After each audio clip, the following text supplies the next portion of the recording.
So for people that just joined us, I'm waiting to get my cue from other Gateways people as to when the waiting room seems full. But I also want to let you know that we are recording tonight's session, and I just noticed that the record button has been pushed. So if for some reason you are not comfortable being recorded, you might want to turn your video off right now. Although I really like seeing faces, just letting you know. Don't turn them off on my account. And once we get started, we will ask people to mute themselves. But right now, if anyone else wants to just jump in and say hi, feel free.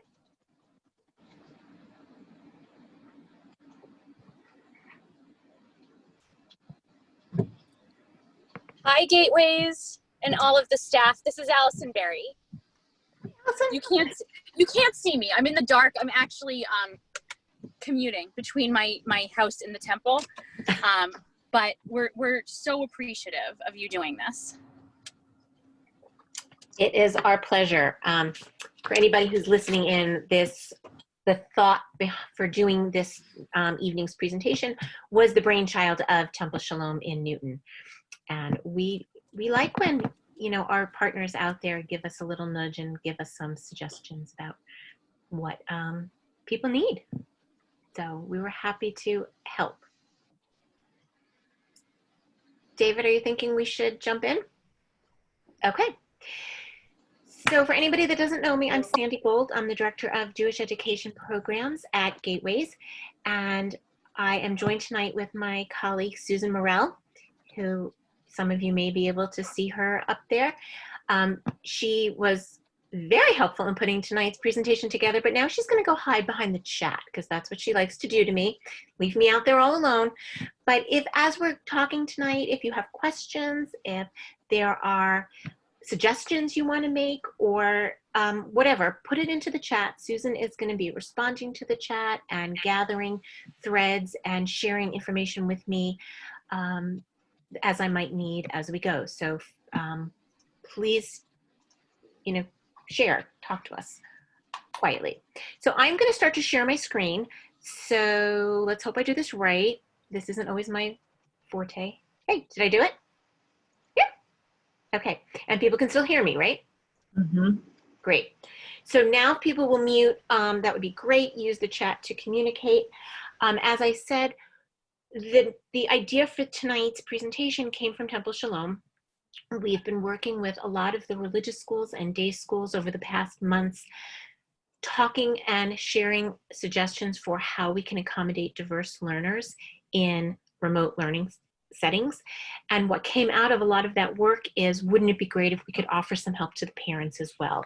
So we really want to thank CJP and the Rudiment Synagogue Inclusion Project, who, when we went to them with this idea, they came forward and helped support the making of this evening and helping us to make sure that here in the Boston Jewish community, we are being supportive and inclusive of all kinds of learners. Except it's not.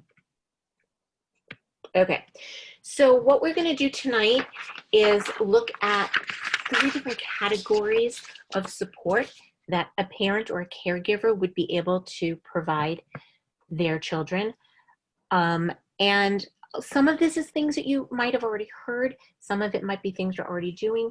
Some of it might be things that when you put it together with the other 2 categories, it makes sense in how, oh yeah, this can really help my child.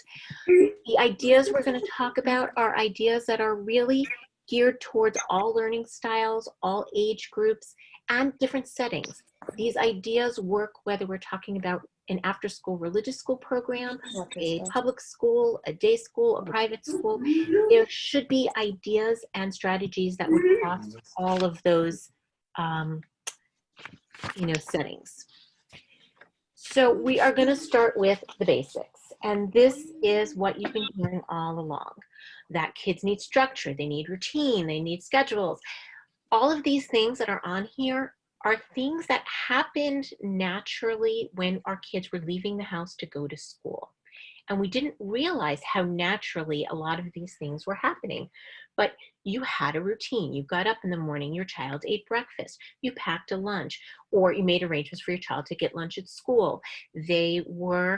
Their schedule was naturally set for them because they were going to school. They were eating, their 3 meals a day plus their snacks. It was all built into their schedule. They were getting exercise, whether it was through recess at school or gym class or an after school activity. All of these things were happening.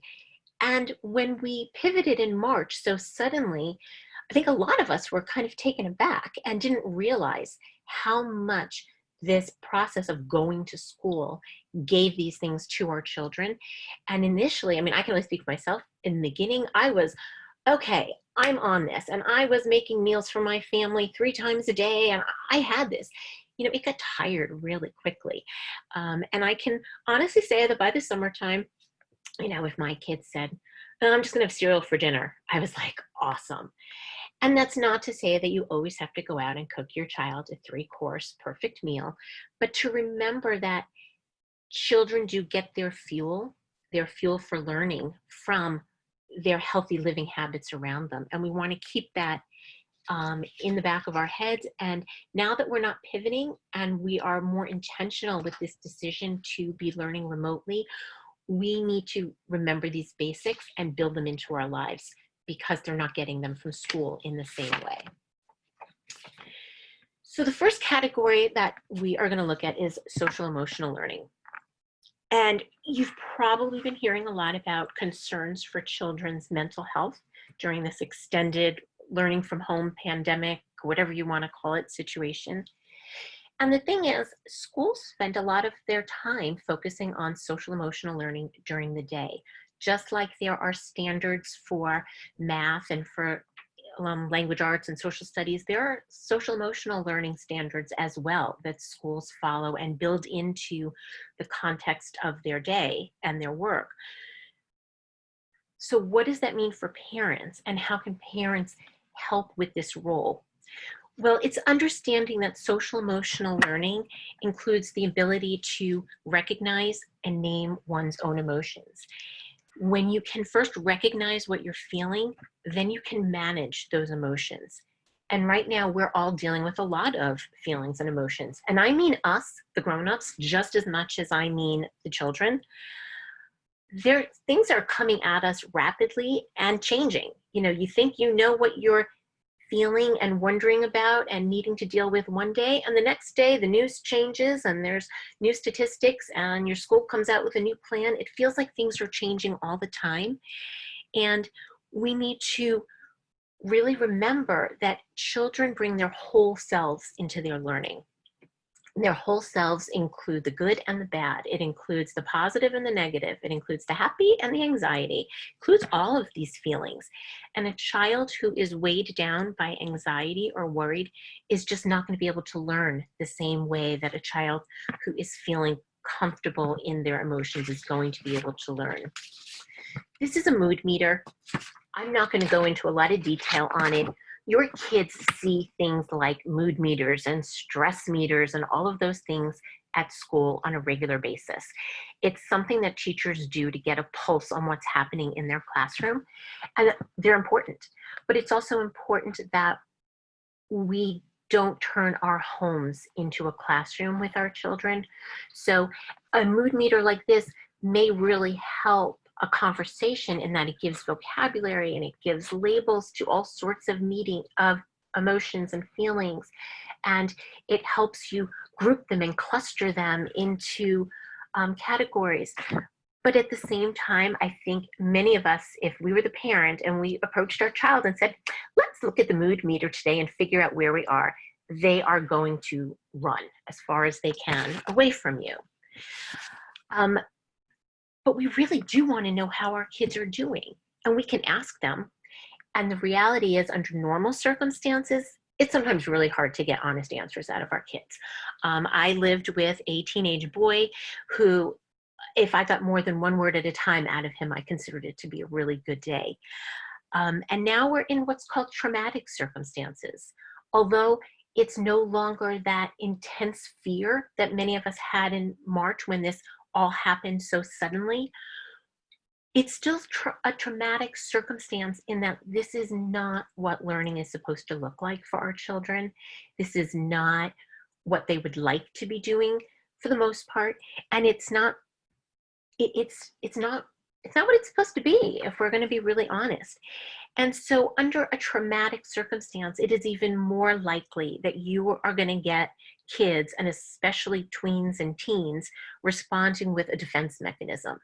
Maybe their defense mechanism is flight, making a joke, leaving the room. Hey, is this therapy? And kind of joking about it and leaving. Or they're going to fight you. Ugh, why are you always in my face? Just leave me alone. The freeze, where they just either don't respond, or that one word answer that I was on the other end of so often, or fawning. I also had a child who did this, would try to make me feel better, avoid her own feelings and say things like, I'm fine, but are you okay, Mom? What can I do for you? It doesn't matter which option the child is doing, the end result is the same. They're trying to avoid having to really reflect and think and talk about their feelings. And although it's going to be hard, we don't want to just give up on it. So how do we get the kids to open up? One strategy is raising the sub-talk conversation in a way that everybody's going to participate. And that means the moms, the dads, the caregivers, all the siblings, and asking everybody to go around the room and having a parent modeling along the way, what was a success? What's feeling like a challenge right now? What about the potential? Thinking about the future is really important. This, by including, a lot of people, have often done, we sit around the Shabbat table maybe and talk about successes and challenges, but adding in that potential, reminding our children on a regular basis that this is not forever. Things are going to go back to somewhat of what they remember their lives being like. It's really important to constantly be planting that seed of hope for them. Even if they don't answer all 3 questions, even if they only give you 1, that's a really, it's a true insight into what they're feeling. The fact that, and if they always give you the same one, well, that tells you something really important.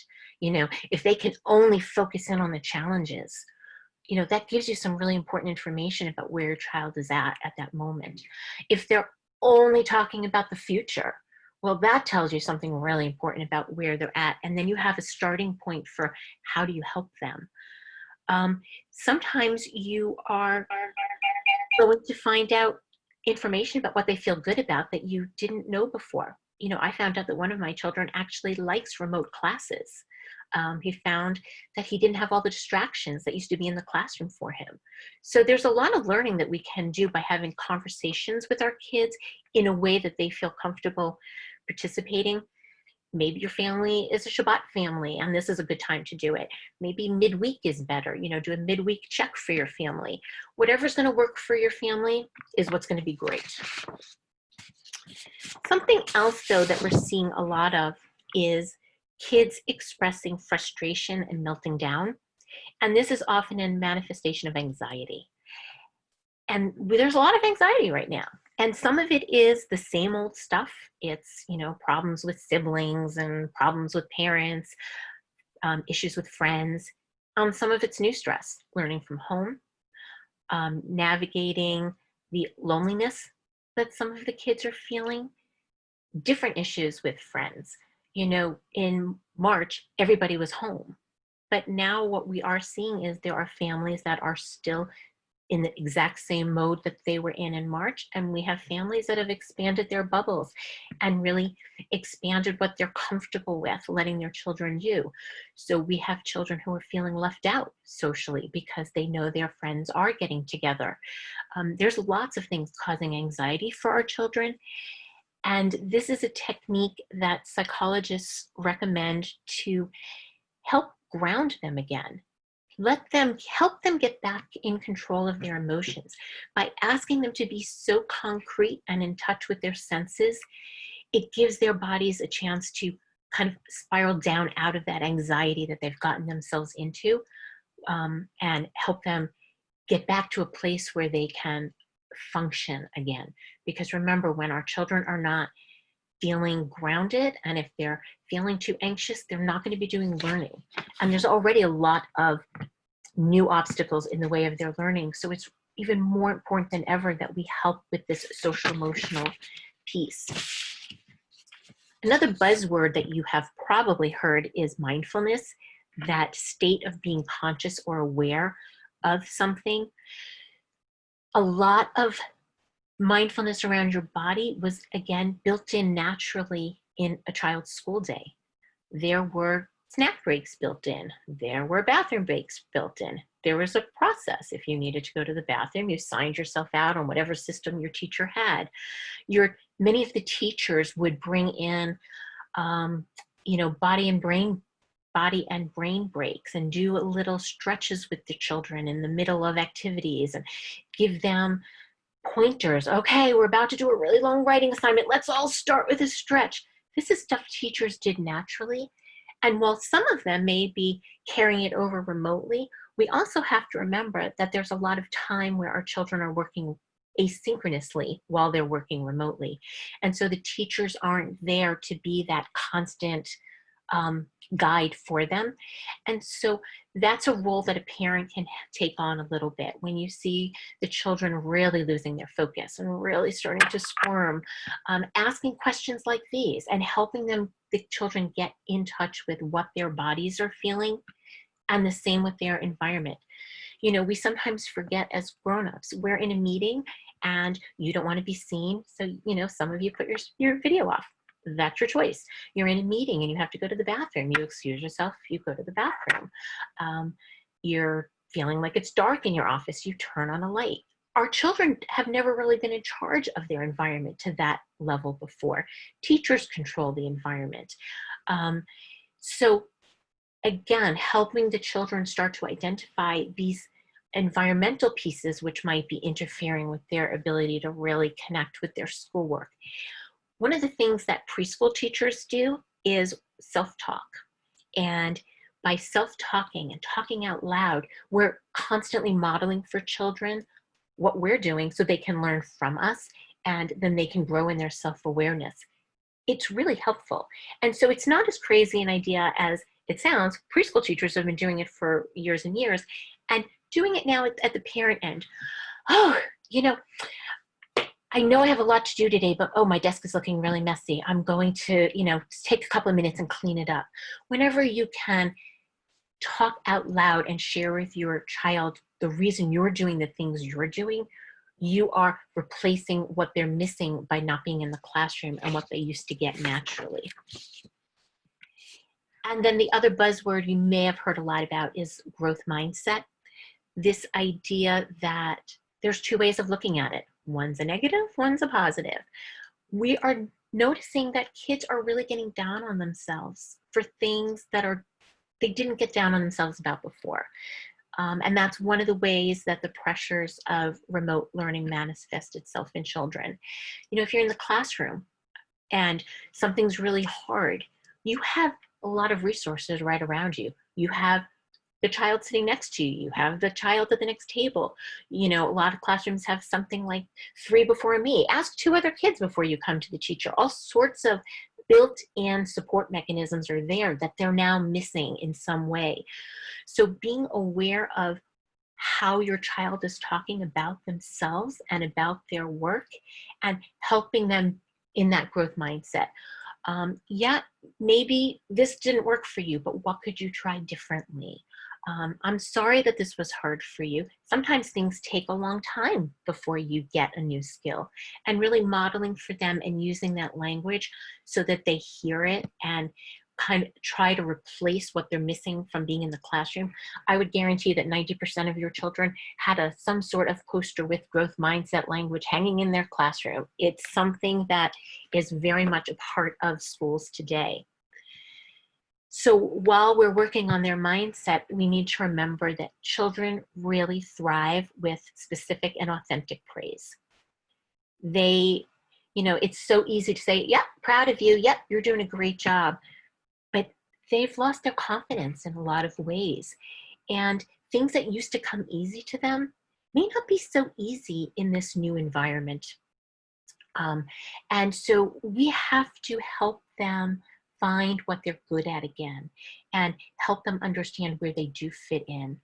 So look for those places where kids are demonstrating some resilience or strength or trying something new, and really highlight those moments and skills with your children. You know, really specific. I'm really proud of the way you kept your workplace clean this week. Or you're really doing a great job keeping track of your assignments, even though you're working remotely. Susan shared this quote with me the other day, and I just loved it. She said, we have to remember that we're preparing our children for the tests of life, not a life of tests. And I think that really sums up this whole section on thinking about social and emotional support that we can give our children. So the next section we're going to spend some time on is social and emotional learning, is the organizational skills. Many of us and many families didn't realize just how much organizational support teachers were providing, again, naturally as part of their classroom. Executive function and organizational skills, those skills we need to know what we need, are skills that develop all the way through adolescence. They're not really fine-tuned until kids go off to college.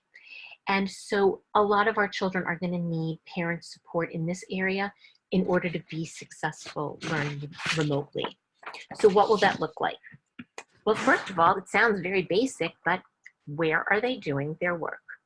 And we hear one of the most common feedbacks that teachers and schools get is, my kid just can't focus on Zoom.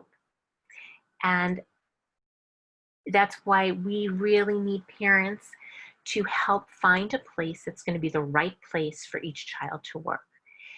Now, if we were all homeschooling our kids, we would have built a homeschool room in our homes, and it would be the perfect space for children to learn. But we didn't choose to do homeschooling, but we are doing it now. And so we know that not everybody is going to have a room just sitting free and waiting to be used for schooling.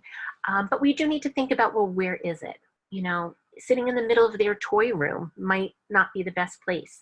I had a mom once tell me, well, I have him work at the kitchen counter because then I've got my eye on him. Well, that sounds great, except she had things to do during the day, like empty the dishwasher and, you know, prepare lunch for a sibling. And so having him right where she could see him actually turned out to be not a great decision for her. And she finally realized that. So if you don't have a completely empty room just waiting to become your child's new classroom, this is one idea that a parent did, so inexpensive. They used one of those trifold boards. Pick them up almost anywhere, and created a private space. And this mom provided all the things that she thought her child was going to need to be successful in a workspace. You know, the pencil, where do you put your pencils, a calendar, the schedule for each day is in there, personalized it to make it fun. And literally it's in the middle of the family space. But every day they carve out this space, and then this becomes the workspace, and the distractions kind of fade away for this child. This might work for some. Others might feel confined by this. I loved this. Susan looked at it and said, oh, it's too busy for me. So there is no one right answer. It's a matter of finding the answer that's going to work best for your child in these circumstances right now. The other thing to think about is when we hear parents say, my child is really having a hard time focusing, the expectation that a child is going to sit in front of their computer all day is just not a realistic one. If you're in middle school or high school, you have a lot of moving around. You move classes every 45 minutes to an hour. There's natural movement breaks built in. If you're in an elementary school classroom, a child doesn't spend their day at their desk. They go to the reading area, or they go over to the science table. They're moving to specialists. So we have to remember that it's not natural, and it's not going to be realistic that a child sits in front of their computer for all of their school day. So whether it's having another comfy chair, another space that they can go and do their reading, or if, you know, yours was a child that needed to stand in order to, there's a lot of kids who like to stand while they're doing some of their work. You know, I know that there's really expensive portable standing desks that you can buy. The one that I have on here is from Walmart for $25. It also comes in white, which is much more a pleasing color, but it didn't show up on the slide. But they're not that expensive if that's what your child needs. Or, you know, this boy is standing on a balance board, and whether they're having it under their desk while they're sitting or if they're standing on it, that provides some of that body movement and physical space that they're going to need in order to really stay focused. So you've set them up, you've got what you think they need to work. Checklists in a classroom, children have checklists all over the place. Teachers use these to help kids become organized. So if your teacher has not sent home a checklist, you can create one with your child so that you and he or she are on the same place in the morning. What do we got? You know, what is your workspace supposed to look like? And these are all the things that would go into that child's workspace. If you don't have a dedicated workspace, think about getting a toolbox or a bag where all of their school supplies and all the things on this checklist are there and waiting for them, so that when it's time to get organized for school, they know exactly what you're talking about. Focus tools, a lot of your children were using these in the classroom. I don't know a single teacher anymore that doesn't have, you know, a box of focus tools ready to go. And so this is showing you what a teacher might use with a child to help them get on board with using a focus tool. You know, I can use them, you know, in these different ways. If it becomes a toy, then I can't use it anymore. Help your child pick out what kind of focus tool might work for them and add it to their toolbox that we just created. The ones that I gave you pictures of are ones that are all easily found on Amazon. You know, little tubs of Play-Doh work great. These are two of my favorite ones. I like to squish and move things around in my fingers. You want to make sure you are finding a tool that will help your child stay focused and be a good listener, but not add noise or become a distraction. So you might remember that about a year ago or 2 years ago, those spinner fidgets were really popular, and I didn't understand why, because they're the most distracting tool that has ever been brought into a classroom. So, I mean, I really suggest looking for the quiet ones that will really give your child that sensory input that they might be needing. The other thing that we need to recognize is there's going to be confusion. You can have the best teacher on the other end of your remote learning setup, and there's going to be confusion. Things are not always going to go as planned. But our goal is to help children feel like they have strategies that will allow them to become more independent, especially if they're going to school at the same time you're going to work. So a simple chart like this, what if, try this, then try this, is something that you can create and put and customize it for your child. What are their what ifs that might come up for them? Is it, what if I can't find my login information? So what's their first try this? Maybe you have all their login information on a piece of paper hanging on the refrigerator or in their toolbox. We'll let them know that. If that didn't work, then what can that, maybe then they can come and ask you. But, you know, really thinking through, and you can add to it. So after your first week of school, you might have 2 or 3 more things that go onto the what if list as they're learning their routines, so that you're giving them the tools that they need to be successful. And you can work on this with the classroom teacher as well. You know, what happens if my link doesn't work? You know, try this, you know, chat with the teacher, you know, whatever those systems are, you want to be proactive and share them with the children so they can make use of them. So along those same lines, we want to use this time to teach these life skills that would be getting taught in the classroom, and that are still developing inside children. So self-monitoring. You know, your kid says, okay, I'm ready for school. Well, did you look at your self-monitoring form? Make sure you really are, because if not, they're just going to be coming to you and going back to that what if. You know, these are all the things that they need when it's time to get to work. So this is another form of that kind of checklist that might work better for your child. Or it could be something where you're asking them to monitor and reflect on their behavior each day. And then at the end of the week, you would be able to see, you know, the whole pattern.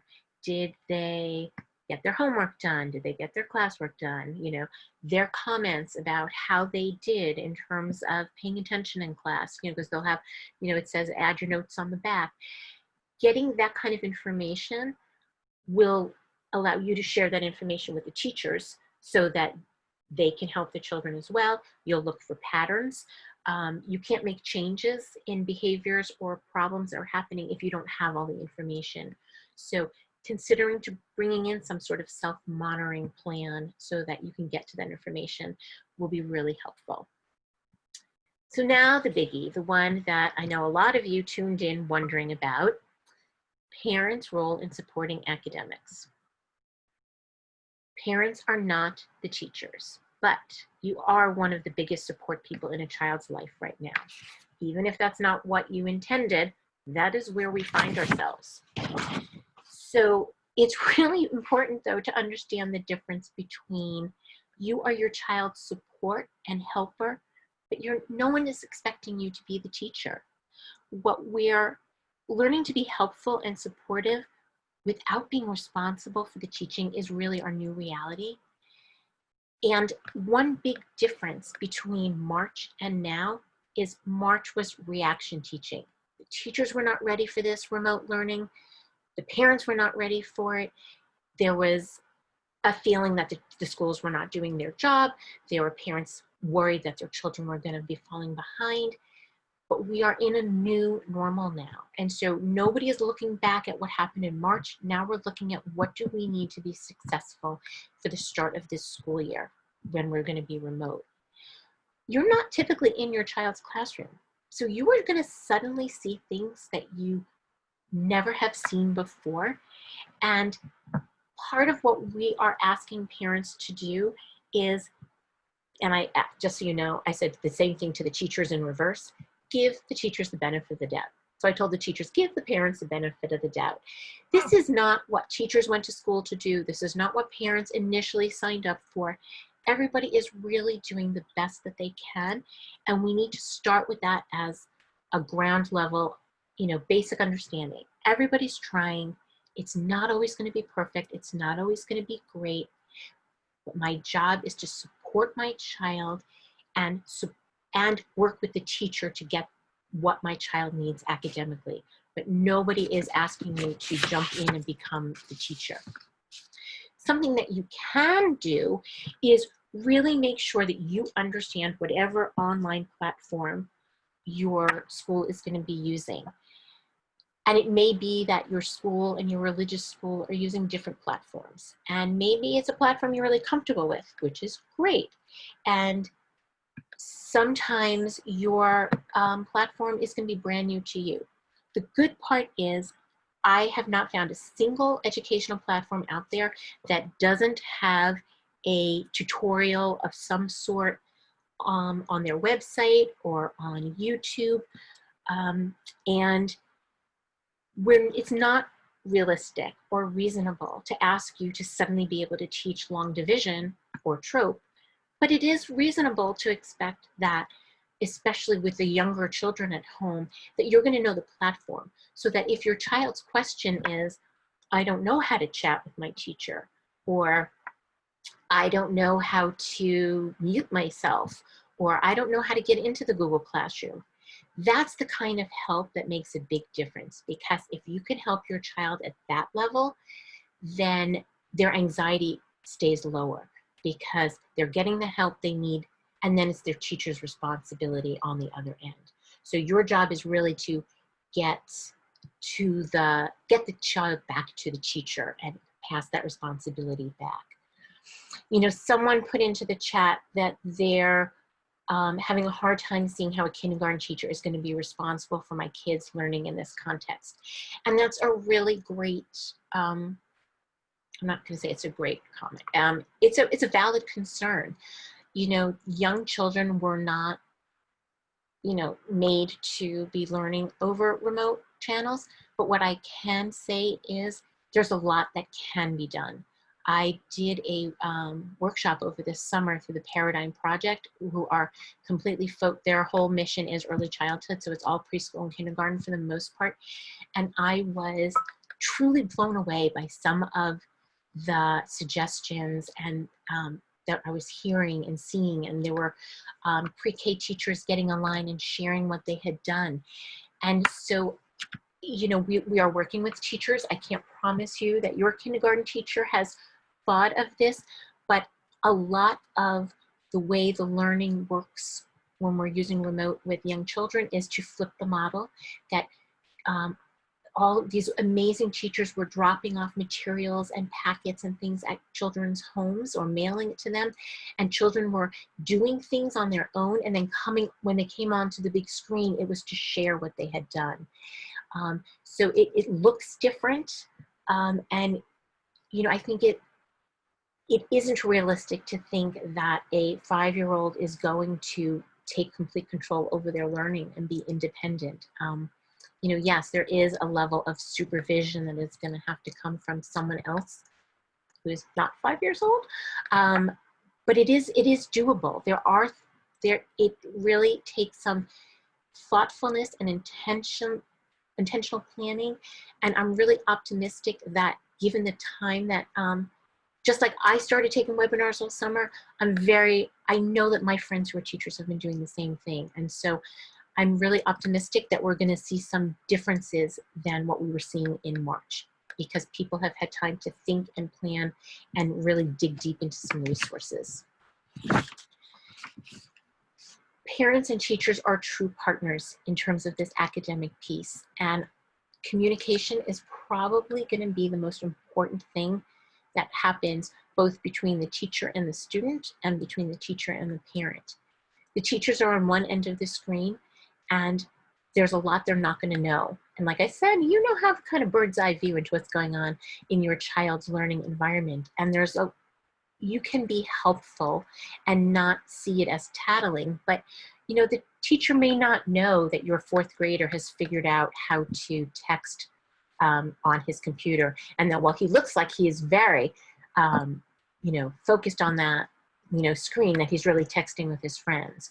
Or, you know, so the teacher may need to know, hey, this is going on. Or, you know, you work with them. Don't assume that they know and they're ignoring it. The other thing is, things are different. You know, a lot of us had gotten into the habit as parents of saying, oh, my kid tells me what I need to know. And I fully admit, I was one of those. By the time my child hit high school, you know, I looked and saw every time a meeting was called or there was a town hall meeting, I'd look at it and be like, do I need to know anything about this? And my kids would tell me, and I'd be like, you know, that sounds good enough. I'm busy that night. I'm going to find out the rest from a friend. And I learned really quickly once we went to remote learning in the spring that I went to every single meeting that was offered. And suddenly, you know, those emails that I'll read them later, I found myself craving any information that I could get from my child's school. And I think that's important to just think about, that the information you're going to be getting is different than the information you would have gotten a year ago right now. And so it really is important to tune in and hear what the teachers are trying to share. I know most teachers that I have talked with have really created some pretty structured communication lines so that there would be even more frequent communication than in the past, and sharing your observations with the teachers, really making sure that they know you want to be a partner, and that when you share this information, thinking about how you're sharing it, that you're sharing it in partnership, not out of complaining, I think is really important. The teachers are also feeling a ton of stress right now, and they feel a lot of pressure some of these teachers are teaching both remote and in-person classes at the same time. And again, this is not something that they have a ton of, it's not what they went to school to learn to do. So we're all in this together is sort of that same phrase I'm going to keep saying. Children are going to be in school or religious school for shorter amounts of time than before. You know, religious school used to be an hour and a half to 2.5 hours, depending on your school that you were in. And now maybe they're going for 45 minutes. Public schools were meeting for 6.5 hours a day. And some of these kids are now going for 3 hours a day. So there is this inclination on parents' parts often to fill in the gaps.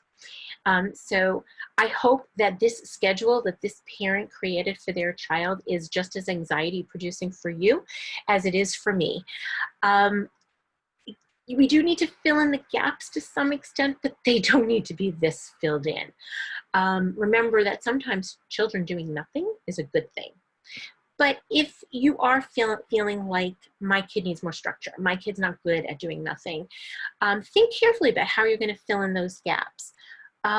There's a lot of resources out there right now. So if you know that your child really doesn't like to read on his own, you know, reach out to your teacher. There's so many websites out there right now offering free materials. Ask them if they would recommend one that's good. If your child is one that you feel like the gaps should be filled in with movement, something like Go Noodle, it's a free website where you can load some movement activities up for your kids is a good thing. Having the resources and the options available is what you can do to help fill the gaps so that children don't immediately go looking for more screen time. But again, this is not an example of what I'm hoping that you're all going to go out and do. But when you are thinking about filling those gaps in, it's sort of the same rules that applied when they were back in school. Some parents supplemented what was going on in school, and that felt good for them and it worked for their family. Others chose not to, and that's still okay. But if you are going to want to supplement and add in, my suggestion would be to really find creative ways to support your child that do not involve the computer. And this is different than this is the flip. When our kids were in school, we often looked for computerized, you know, web pages and websites for them to go to. And now we want to do the opposite. We want things that are going to get them creative and get them up out of those chairs, away from the computer screen. We want to make sure that it supplements but doesn't replicate what they're doing in school. But again, don't feel like you have to, because it's whatever was working for your child before will probably still work for your child now. If you are going to be looking for choices for your child to fill in those gaps, this is what's called an offline choice board. And it is, what's nice about it is it's pre-planned. So you're not every day struggling with, oh, what could we do today? What could you fill in here? And it's something that you could create. You can create it with a teacher. Maybe you could create it with another parent of your child's friend so that they both have the same offline choices and they could work on them together then and share what they're doing. It's constructive uses of their time that do support learning. You know, as soon as you start working on recipes, you're supporting their math skills. You know, as soon as you start, you know, doing, creating a comic book, you are supporting storytelling and the creative side of a child. So these are all worthwhile choices. These are just ones this is a mom who posted hers online, so I stole it, but you can, obviously you fill in with whatever is appropriate for your child. And it's a way of giving some practice to those challenge areas and taking away that back and forth with your child of, I want you to do reading, or I want you to do this. You're sort of embedding it in a way that they can access. And then I feel like this is important to say, a lot of our kids seem to feel as if the work they're doing remotely is not real. we hear this from especially the older teenagers, that they're not, a lot of them are starting to really worry about the college process and is this good enough to get me where I want to go? And younger children are wonder, you know, if you were someone that used to hang up your children's artwork like this or their work, find things that you can print out and still hang up. That conversation you used to have with your child about, you know, their debate club, like still have it. Validate this process for them because they need it. There's a lot of concern out there that I'm not in real school anymore. And they pick up on our concerns of, are they getting enough? So this is a little thing that you can do to keep them motivated academically by letting them know that this is important to you.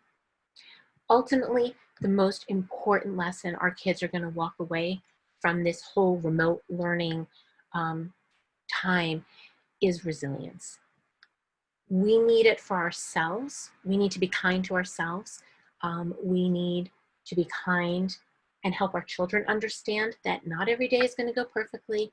Not everything is going to go exactly the way we hoped it would, but that's okay. Every day is a new day. We get to start all over. And ultimately, the thing that hasn't changed, home was always home, and home was where children needed to feel safe after a rough day at school. And that hasn't changed.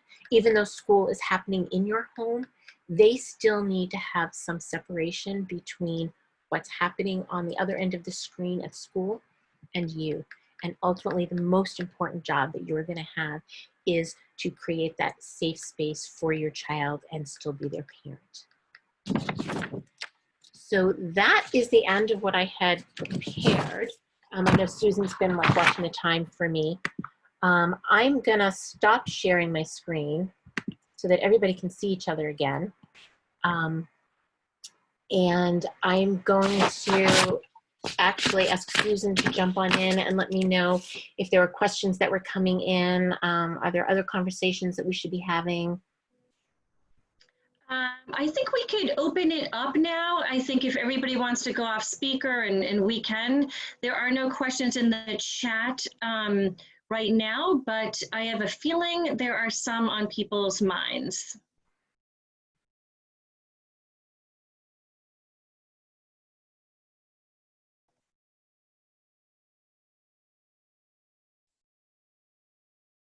I have a question. Please.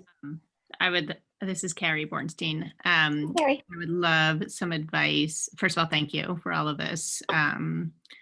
Really useful suggestions all around. I would love some advice just to talk a little bit more on the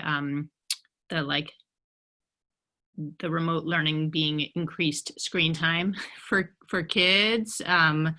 And how to, like, I heard you speak to the the importance of communication with teachers in terms of chatting with friends, you know, when it seems like they're in class, things like that.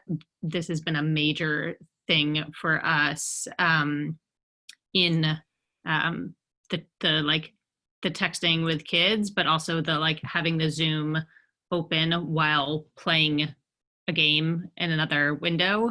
And we've like tried to block all kinds of things, and he figures out another way to find something else to play. So like, in addition to communication with the teachers, I would love to Sure. talk about like how to actually reduce that. And can I add in a second question? Sure. Just the question of proximity of where kids are working and trying to get work done at the same time, but also I think combined with this like avoidance piece of actually feeling like they need to be close by so that we can help make sure that they're not playing games the whole time, and like logistically they just need a lot of help like figuring out how to open the links and get to the right place and use that as an avoidance tool if they can't figure it out, you know. So, and you used some great vocabulary in your question when you used words like avoidance. Behavior is a child's way of communicating. And sometimes we don't like the way they're behaving, but we have to remember that they're communicating with us. And if your child is and I don't mean yours like yours, but I mean yours, anybody yours. If a child is continually avoiding their tasks, then we have to look at why. Does it come back to, is the work not challenging for them? Or is the work too challenging for them? Is the work boring? Are they not getting that feedback and reinforcement that they need from their teacher for doing the work? So part of it is trying to get to the heart of what the child is trying to say with his behavior, because you can't really change behavior if you don't know why they're doing it. I'd be curious if you've ever just even had a conversation with him, like, I notice you do this. Why? Is he able to come up with part of the reasoning why? I often find that is an important piece of the process, hearing from the child, looking for patterns. Is it happening throughout his day, or does it happen, during math class? Does it happen, so looking for patterns of when is it happening is also going to give you some of that information to figure out how to change that behavior. And then we always talk about replacing behavior. So how can you get him on board with what he needs to do, and then give him that screen time? I have heard some kids tell me that they're really, because they're on screens for school, that they're not getting their screen time just to play. And, is that in the back of his head? So, there's all sorts of pieces that could be a part of the why he's doing it, and then how you replace it. Maybe, if he's not focused, Susan, you commented again, you said something in the chat there, and I want you to, for some kids, seeing themselves on the screen is the biggest distractor of all. And Susan taught this to me just the other day. I didn't know I could do this, that you can shut down self-view so that it's more of a classroom environment where you're only seeing the other people and you're not seeing yourself. And once Susan taught that to me, it's changed my whole life in the last 48 hours that I've been using it. There is something about seeing yourself that almost opens up the door for some kids, like, oh, like, what else could I, because they're watching themselves do it, and it creates a new fascination. So I would definitely start with that, and then try to look for these patterns and figure out why is he avoiding it. And then from there, you'll be able to hopefully change some of that behavior, because then you'll be able to work together to come up with a plan for when if he knows this is when you are going to get that screen time, build it into his schedule. Those would be my ideas off the top of my head. Susan, if you have anything else, please jump in. Yep, no, I think you covered it. I forgot the second part of your question already. Like they actually need so much, like aside from the surveillance, like they actually need help with the link, and the schedule is constently moving. So that's where I would be proactive and create diagrams that show him, he could have an entire little booklet of, when you have to get into that link, and, you screenshot the steps that you were doing and then turn it into like a flow chart for him, because then it gives him a place to start from to be independent before he goes to you. But if the entire process is really that challenging for him, and that's information I would share with his teacher as well, because one of the things that we've talked to the teachers about is they need to be teaching skills before they can teach academics. We learned this even in our own program in the spring, like things that we just assumed kids could do, we found out 2 weeks later that they couldn't. So politely sharing with the teacher that this is an ongoing issue and that your child needs some more guidance, I think is definitely, I've never hesitated to reach out to my kids' teachers. I know some parents do. I've always gone on the assumption that they're going to take it from the place I mean it, even if I don't always mean it from there. Thank you, that's helpful. We have a couple more questions from Shlomit. asking about what you recommend for two kids that have two different schedules. How do we avoid a situation that if one has a break and the other doesn't, how do you navigate that? One of them gets easily distracted. And Shalmeet would love some advice how to help the kids and also be able to work from home. I wish a magic wand is always helpful.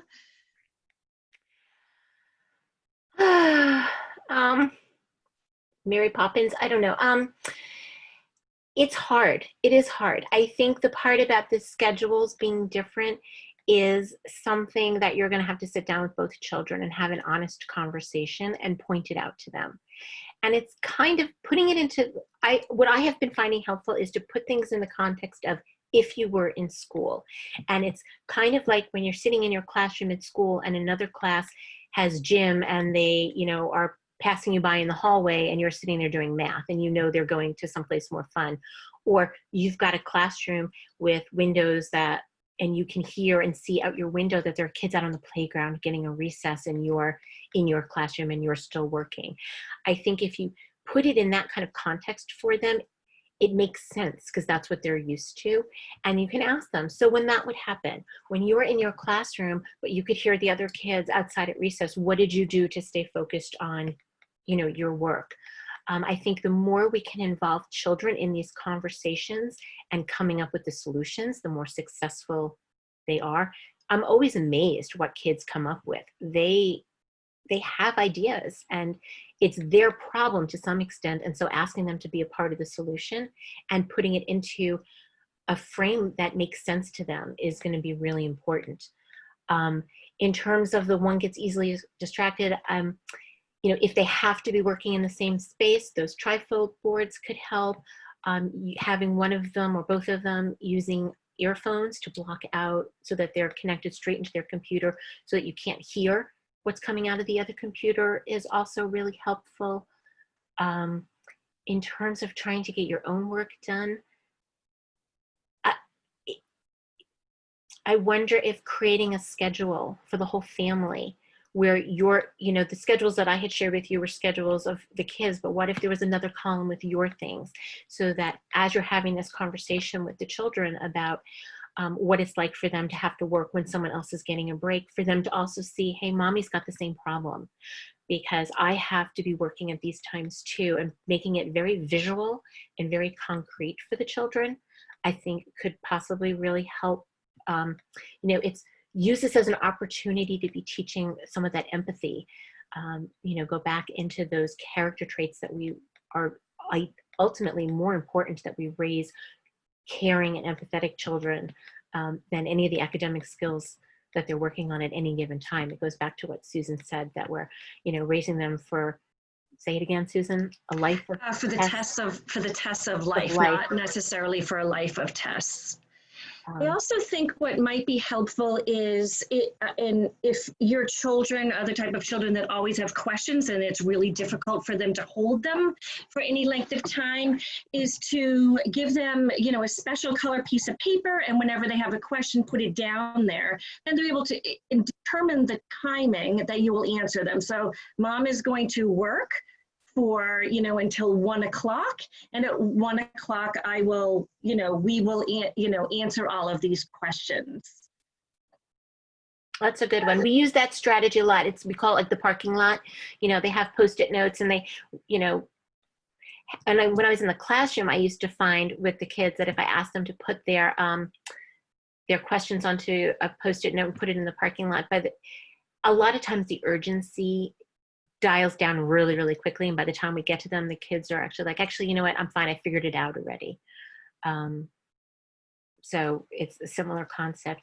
I want to acknowledge what Josh put into the chat here, just because I don't have a magic answer for you, but I just want to know that I hear you and I sympathize with that feeling. What he wrote, for anybody who hasn't seen it, is my expectations of my school district are extremely low. I basically just don't want them to cause harm to my kids. Hopefully the teachers will be responsive to individual needs, addressing boredom for one and anti-Zoom approach in the other. And I just want you to know that your feelings are being heard. I see nods from other people. I don't know who can see who on this call right now. But to know, in some ways, I feel like you've actually hit upon the most important piece of all of this. And I don't think any teacher or any school is wanting to harm children either. And I think that's where the communication is going to be really important. And ultimately, you are your child's advocate, and you know what you're seeing on the other end. And it's a lot. It's a lot to take on. And I'm sure this weighs on you a lot, especially at night, wondering about what's going to happen to your children. And that goes also back to the social emotional piece of being aware of our feelings as well as the emotions of our kids, because that's a lot that you're holding on to right now. And I'm not a psychologist, so I didn't mean to play minis, but it's a lot, and I hear you loud and clear.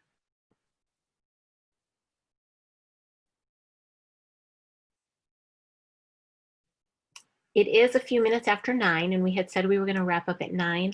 I'm happy to stay on for a few more minutes if there are other questions, but if not, I just want to thank everybody for joining us and participating. We will be posting a copy of this onto our website.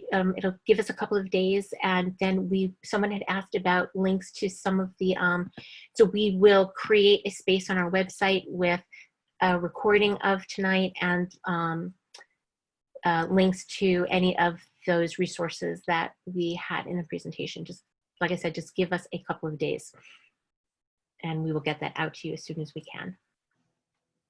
David, Susan, I don't know if you wanted to end with anything, if you had any closing thoughts. No. Oh, go ahead. I just wanted to thank you, Sandy, for this presentation. Thank Temple Shalom.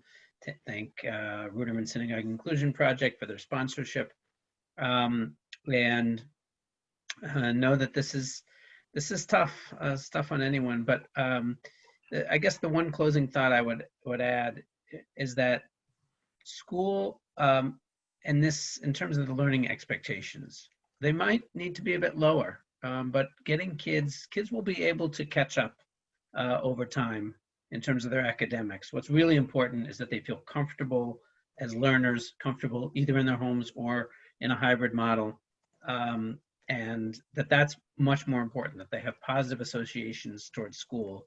And the particular learning, if they are sort of falling behind what expectations are for a third grade because they're because it's just not as if you can't quite move at the same pace with remote learning, that's okay.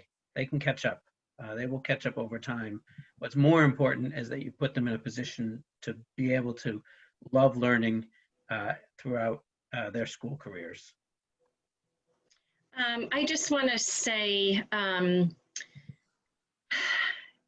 reminder for everyone to be kind to yourself and to be really patient with yourself, that we are all doing the best that we can. It's not going to be perfect. It doesn't have to be perfect. It's going to be okay. So we are all in this together, but just really important to pat yourself on the back just about every day and start anew the next day, because just the fact that you are all here on this call speaks volumes.